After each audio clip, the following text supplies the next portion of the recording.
Welcome to the Whiskey Vault. It's comparison drams today. Also historical, but you know what? Screw it. I'm going to argue historical because a little while back, by the way, I'm Daniel Whittington, Chancellor of Wizard Academy and Whiskey Marketing School. A little while back, I reviewed this, which is the recent release of Ardbeg 17. It was a gift from Mike Russo. And over and over in the comments, people were like, oh, you should have tried the old one. It was better. The new ones, they were trying to recreate the old one. It's even a different bottle size. And the old one's so much better. And Jeff and Timmy, who are whiskey somms and part of our whiskey community, they brought me the original 17. Because, hell yeah, that's awesome. Thank you, guys. And so I decided, you know what, screw it. I'm going to let you guys see the difference because so many of you had such strong opinions on how different it was. Not that I'm questioning you. But I love the idea of finding out whether the difference on these things is an emotional difference or an actual difference. Is it just like my memory, things were better? Because I learned over doing all these historical drams, I mean, you've seen it now, or maybe not yet, but comparing these 1960s, 70s blends with modern blends, for years I've heard from people who've tried old whiskey, oh man, the 60s blends were a whole other ballgame. 70s blend, they were a whole other ballgame, way fruited, way more malt, and I was like, is this just romance? In your brain, it's like the golden era, and now we don't even know. So I went and tried them. Holy shit, were they right? So I'm curious, is this a romance difference in all of your brains? Or is it a real difference? And they are both 40%, and the reason was, well, this one's 43. They're 43 and 40. So I don't know how old this bottle is. I just know it's one of the 90s 2017s and really well sealed. Let's see if, good Lord. Wah, wah, wah. Okay, I'm gonna pour. You know what? I'm going to pour the old one. Oh, no. Jeff. And I'm not in the vault. I don't have a wine opener up here. Or do I? Oh, I do. All right. I kind of don't know if I want to put this on camera. I'm soaking the cork for a second just to make it a little more stable. Ardbeg has been going around since 1815 as a distillery, but then it kind of went dark. The Ardbeg we know today was acquired in 1997. That's when Glenmorangie L Company, whatever, acquired the distillery and brought them back to life. And it was Bill Lumsden that did all the work on like really putting them back on the map. And the first new Ardbeg, like non-historical, not part of the old lineup, was Bill Lumsden's choice to do a 17-year-old Ardbeg. It's around the time that they created the Ardbeg Committee and a group of Ardbeg fans that helped grow the distillery back up. And so they did that for a little while. And then in 2000, ooh, it's leaking. Okay, that's it. In 2004, they stopped releasing it. And they didn't release it until recently, when they're like, we're bringing it back. It's the fan favorite. Everyone loved it. Come on, give it up. Give it up, bottle. I don't want bits. I don't want to have to decant this thing. There we go. Oh, man. Got it. No bits at all. That was close. This thing is crumbling. It's probably 30 years old at this point. Or 25 years old. It smells good, and now I gotta go find an Ardbeg cork. Okay.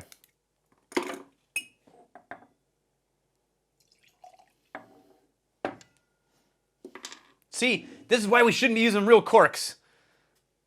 Synthetic or screw top. I'll say it till I die. Ooh. Ooh. Musty perfume.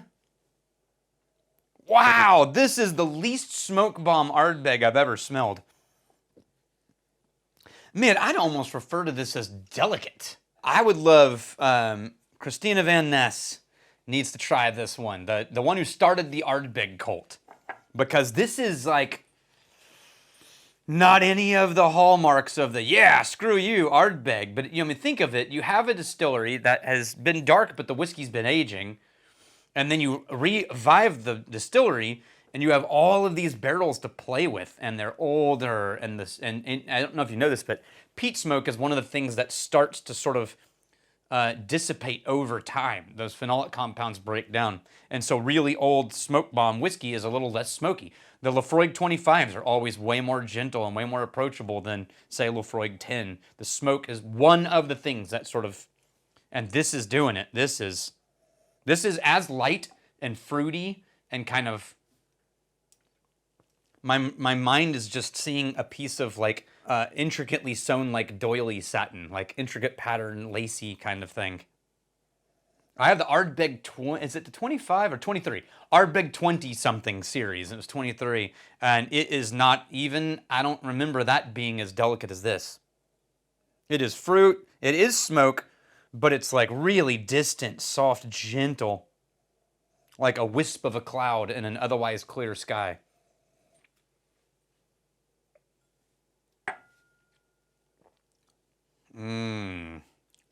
Soft, slightly toasted bread and cream, berries and cream. Wow, that's beautiful. That's great distillate. Okay, so I think it's Jillian McDonald, who's a really cool and badass human being currently doing all the blending at Ardbeg, if I remember correctly. That would make this their product. Trying to get as close as possible to the original 17. You got a color variation already. It's going to be hard to see. Let me get you a piece of paper here. How about that? Can you see that? Slight color variation. Not massive, but this smells more like Ardbeg.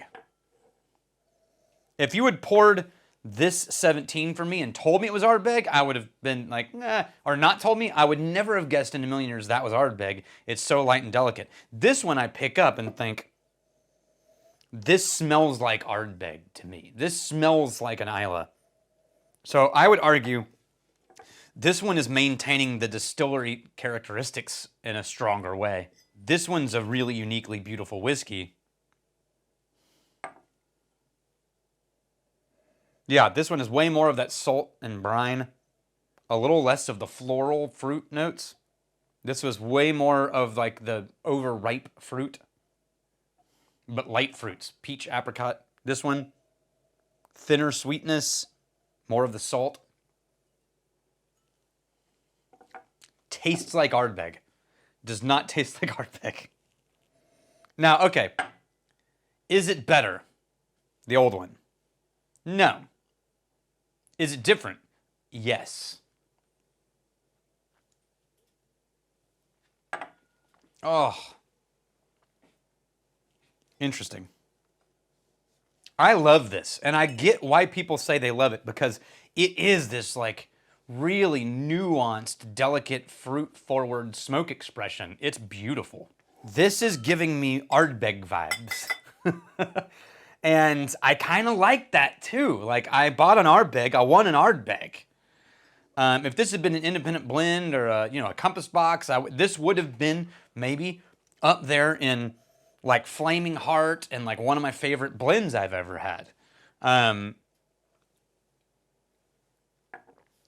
This 17, the palate, I like the palate better on the older 17. The newer 17, the palate is a little more simplified, and that 40% really kind of washes out the variations and gives you this sort of cohesive roll through.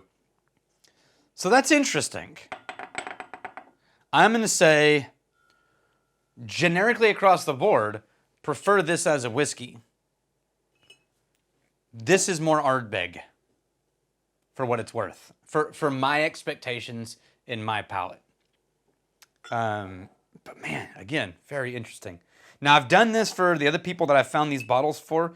Jillian, if you ever see this, you can probably get your hands on these historic bottles. It's not that hard. If you want a sample of this one, I'll mail it to you. So when I was on the phone before, I've talked with a couple of different people from like the archivist for Pernod, when I was talking about Valentine's, and I had a phone call with Craig Wallace from Diageo, and afterwards I mailed him a bunch of samples of all the historical bottles I'd gotten my hands on so he could see exactly what I was tasting on the camera. And so if they're interested in that, I'll send it to you, just so that you also can, again, I never assume that you can't get your hands on things that I can get my hands on, but just in case. Yep, Ardbeg. Just a light, delicate, beautiful, slightly smoky whiskey. But I would argue, in a modern comparison, it doesn't remind me of the current Ardbeg. Make of that what you will. Cheers to you. I'm really glad you're here. And I'm going to finish with this one. You know, in the early days we were light and delicate, and in the modern days we're more Ardbeg. But either way, if you like the channel, like and subscribe.